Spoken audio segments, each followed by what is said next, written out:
All right, Kuma's flashback episodes. Let's go. And we are off to a phenomenally sad start to all of this.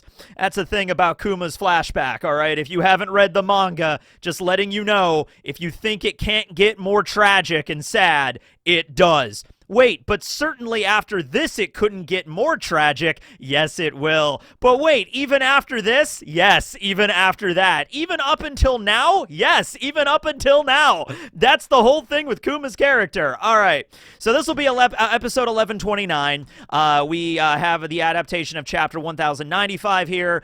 They've been doing a pretty good job of just adapting one chapter per episode here, and it works really well, considering these chapters especially have a lot of stuff condensed in there. So they have to add a couple of extra scenes, and we'll go over that. There is actually a very, very brief scene that's like a transition from Kuma's birth to the moment when they all get, found out by Cypherpole and get taken to Marijois. That's like a very brief scene that isn't in the manga, but it's really important, and I want to talk about that. But let's focus on the one scene that I think everybody is talking about, easily the most powerful scene in this entire episode. Garling is a natural blonde. Huh. Who'da thunk it? I mean, you see Garling as an old man, and his hair is kind of white, and I guess it looks a little bit blonde, but I always chalk that up to him being an old man, and his hair grays and stuff like that. But Garling is blonde. That's crazy, Shanks. I didn't know your dad was blonde, which means Shanks and Shamrock's mother has to have red hair. So she's probably going to be a relevant character. There is another God's Knight in the next episode we're going to see. Maybe that woman will be Shanks' mom. Who knows? I don't know. Probably going to be another character, though, I would assume. His mom might not even have been a God's Knight. We don't know the whole situation there. But yeah, Garling, blonde, crazy. A lot of fan art always depicts him with red hair, so I'm always, used to seeing him like that. But yeah, that was clearly the scene everybody was talking about. No, it's the scene where Kuma's dad gets killed right in front of his son. Yeah, okay, so the scene is pretty much the same as it is in the manga, but because it's anime, you can add some extra, frames to it. And oh man, those extra few frames, they really matter, okay? So first of all, if you go back and read the manga, yes, that scene does take place outside. The way I always interpret it, though, the first time I read the chapter, I always assumed it was Kuma and Clap, that's the name of Kuma's father. I assumed they were in a building, that's where the slaves were kept, at night for them to sleep. And then Clap was making too much noise with the dance, and then the celestial dragon came into the room and shot him, and then that was the way that played out. Yeah, if you go back and look at the manga, you can tell it does take place outside. So the way this went down is, you see the celestial dragons having a conversation off to the side, and they literally have these posts all over Marijois, all over the celestial dragon city, that are essentially horse posts, but for slaves, where they just chain their slaves up while they go and have conversations. Such a messed up thing.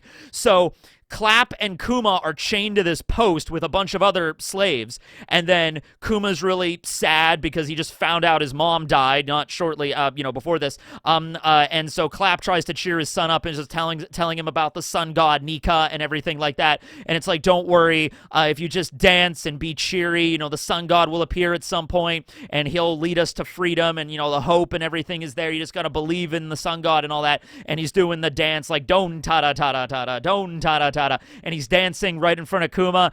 And then there is another house where a celestial dragon lives right across the street, that then opens the door with a rifle and is just shut up, and just shoots Clap right in the face, and then just goes right back into the house for making too much noise in his front yard or something like that, right? And the scene happens so fast that Kuma is smiling and laughing and happy that, okay, mom's gone, but dad's still here, and he's trying to cheer me up, and he's doing a funny dance, and this is great. And then Celestial Dragon comes out, shoots Clap, blood splashes all over Kuma's face. Happens so fast, he doesn't even have a moment to register what occurred. He's just laughing and happy, and there's boom, blood all over Kuma's face as he's still laughing and smiling what? And that's that scene. And then Clap is dead, and we just transition over to God Valley. All of this happens before Kuma is 10 years old, by the way. He was 9 at God Valley. Holy shit. So that sets a tone there. Couple of other scenes they added in to bring up. So the first scene I mentioned earlier. So Kuma's born in the Sorbet Kingdom 47 years ago, all right? It's mentioned a little later that Kuma's father, Clap, was the local priest in the village that they lived in Sorbet. And the church that Kuma would eventually become the pastor in, he, took up the reins there later, okay? We actually do see a scene where Clap is like the priest. And I thought that was good. Once again, not a very long scene, just kind of shows Clap wearing the priestly garb that he does, and he's like, praying to Nika, and like we see all the old folks in the village, in the church. Just a nice little scene there to establish that that's what Kuma's father does, and then later on when Kuma returns to the Sorbet Kingdom, why he also becomes a priest. Is there a difference between a priest and a pastor? I imagine there probably is. I don't know. Let me know.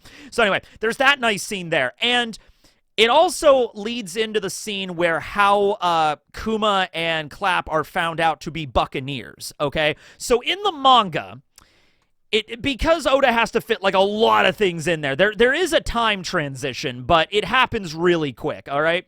So in the manga, I'm looking at it right here. There's the scene where Kuma is born, and Clap kind of goes up to the doctor and is like, hey, doc, this is a little awkward, but I just wanted to mention. And the doctor's like, oh, Clap, right.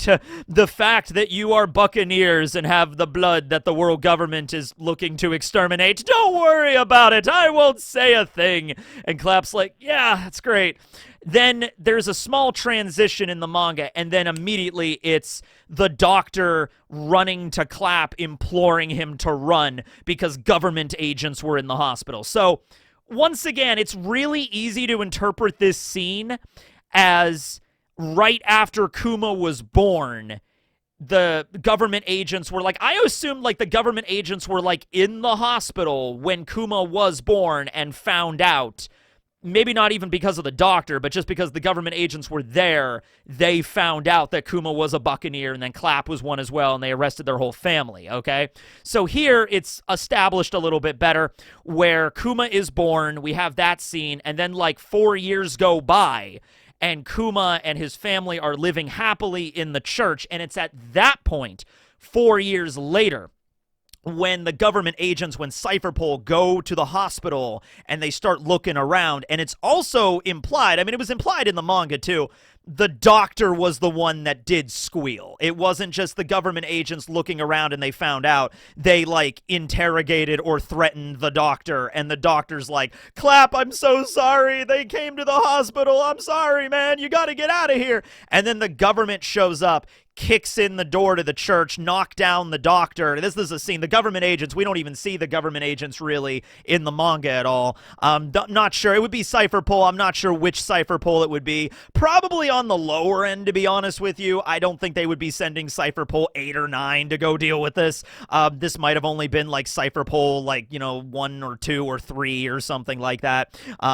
Which also brings up question, I feel like if they were on that end of the Cypherpole scale, of importance, Clap might have been able to actually defeat them. But it was mentioned, they maybe had more numbers than him, and they did shoot him a bunch of times. So, he's a buccaneer, but he's not invincible, right?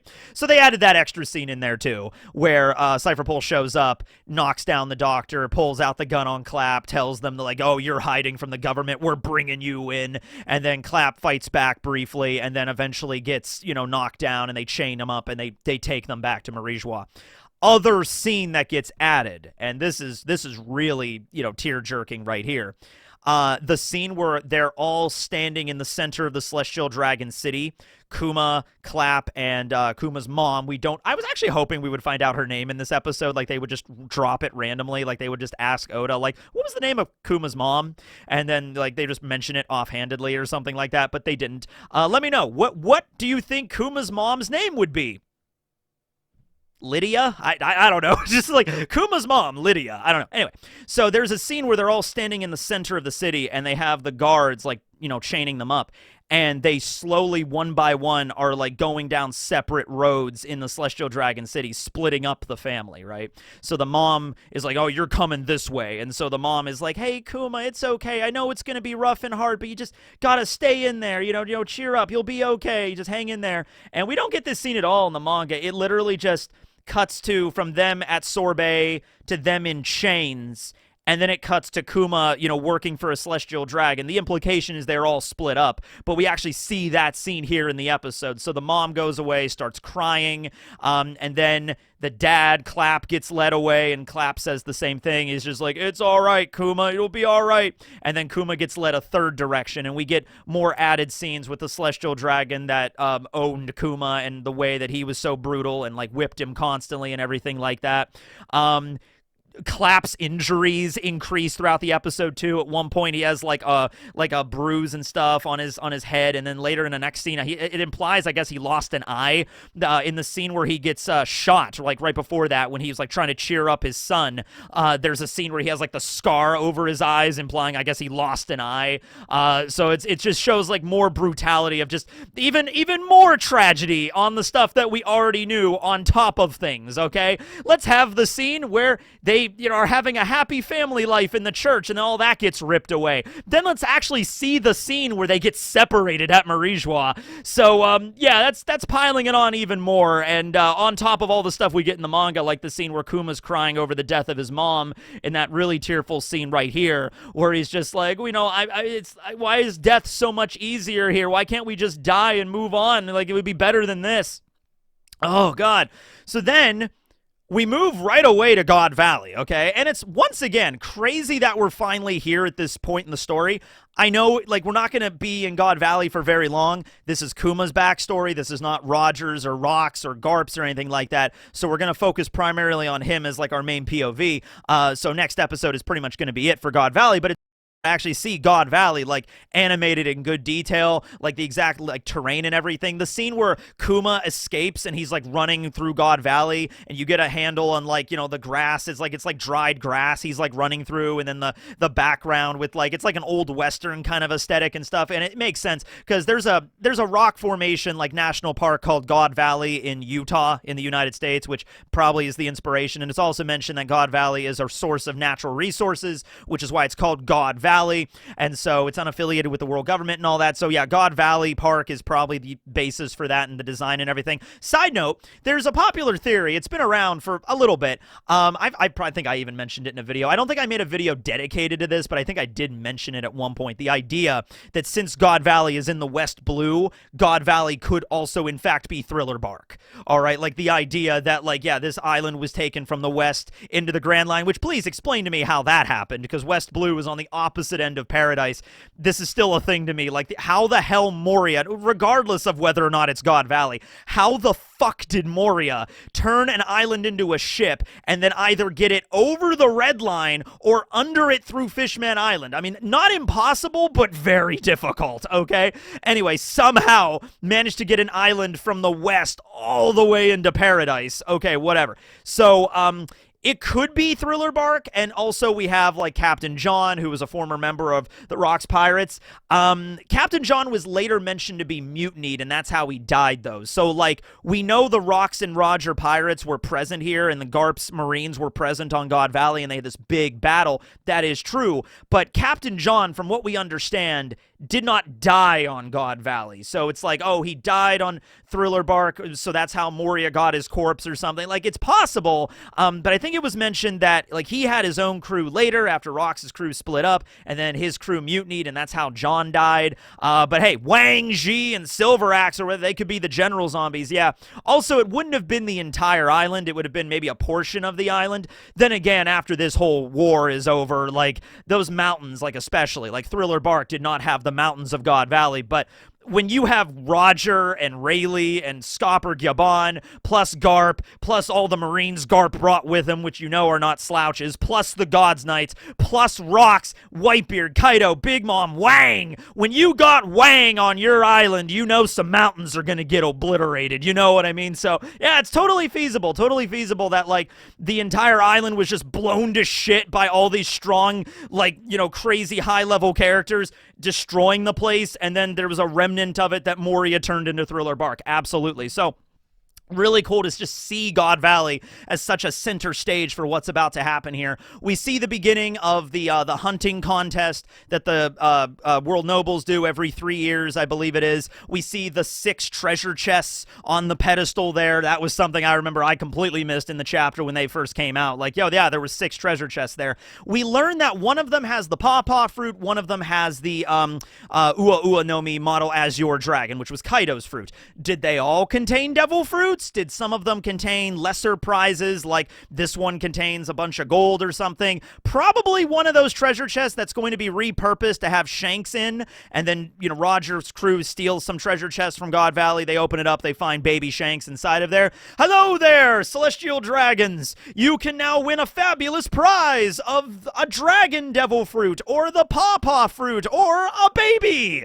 You know, Garling didn't want his son, so anybody that wants a baby, there you go, right? Now, I'm pretty sure they put baby Shanks in there, you know, after everything, you know, really got insane. Maybe Shanks' mother did that, you know, put Shanks inside the treasure chest, or maybe Shanks crawled in there himself. Who knows? Not really sure. I don't know if there was, like, other devil fruits in there, or maybe there was, like, a really valuable, like, piece of treasure, like a diamond or something inside of one of the treasure chests. Maybe a valuable weapon or something they could have. Like, in this treasure chest, a Saijo Wazamono grade dagger or something. Like, I don't know. Something that really valuable that they would have put in there. It was also mentioned they got the Azure Dragon fruit from Hachinosu. Like, they poked the pirate beehive, and that's how things ended up there, right? So it's possible they could have stolen some other devil fruits from Hachinosu, and that's why Rox got all pissed and mobilized his crew, which is then why Roger mobilized, which is why then Garp mobilized, you know, and then the God's Knights are there. It was all crazy, right? So, yeah, we see the scene with Garling. He's blonde, striking down the king, getting a handicap for, like, the point system they're doing. We see Kuma run away and the other slaves beating him up to bring him back. And then at the end of the episode, we see Ivankov and Ginny making, Ginny making her debut, Ivankov showing up, and then saying, oh, hey, you're the Buccaneer guy, you know, the one that escaped. Wow, you're huge. You have the blood of the giants in you. All right, we have a strategy. Do you all want to die here? Do you want to survive? Let's do this. You know, what are you going to do? Live or die? And so that's the end of the episode, right? So, yeah, really, really great setup to all of this. Next episode is going to be insane. In the membrane, all right, like crazy. We're gonna have the Rox Pirates and Roger. We're gonna see Kong. It went back when he was the fleet admiral. I know you guys are excited to see Kong. We're gonna see Garp chilling out on a vacation island. And then we have Roger diving into the fray. This is Roger in his younger years. Roger at, like, age, hold on, how old would Roger be here? Roger was in his 50s when he died. That was 24 years ago. This is 38 years ago. So Roger would be, like, in his late 30s, early 40s, something like that. He would be right on the cusp of, like, 40 years old, 39 years old, something like that. This would be Roger, like, in the age that Shanks is now, essentially. So Roger, like, in his prime before, like, the illness really hit him, still has the straw hat. He has he doesn't have the full mustache yet, but he has, like, kind of what I have going on here.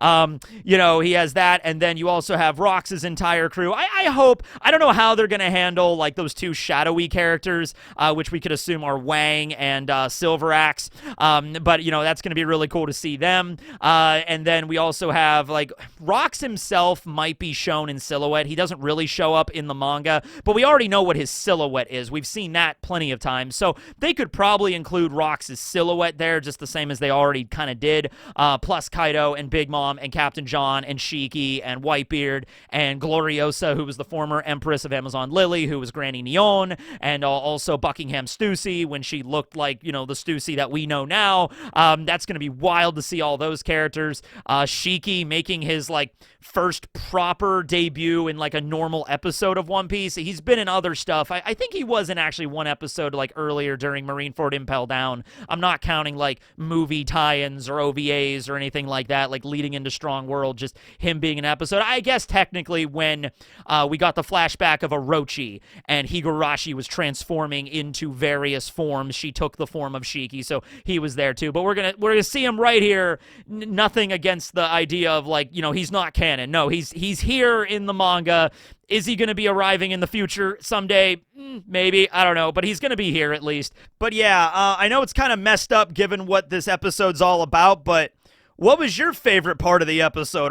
Or what part of the episode was the most emotional for you personally? That's probably a better way to ask that question. Let me know down below. And the way that they handled this one, the setup and everything, and the stuff that they added, probably just to get to time for the full runtime of the episode, the little bit of moments they had to include, that works really well. And like I said, if they just included maybe some extra scenes in the next episode, not very many, but I don't know, a scene of like, you know, Roger swinging his sword and slicing up something or something, like even just going that far would really be a big deal. Maybe you'll see Garp and Roger trash talk a little bit more or something in the next episode. It's going to be something fun. And then we're going to follow up with the rest of this. I'm not sure how many episodes this is really going to be, but if we're going at the pace of about 1 chapter per episode, we got 1, 2, 3, 4, 5, 6, 7. I think it's like 8 or 9 or 10 episodes, something like that, you know. Yeah, it's like Kuma's backstory, you know, a lot of stuff is included and compressed because we're literally going through 47 years of the dude's life, okay? There's a lot of stuff that happens. But yeah, it's going to be a ride for sure, and this is just part 1. All right, anyway, thanks for watching the video, everybody. This will be Teching, signing out. Have a good day. Hopefully you'll have a better day than Kuma's ever had in his life. Kuma has had good days. It's just however many good days Kuma has, it's like an equal amount of bad luck has to balance it out. It's very sad. Later.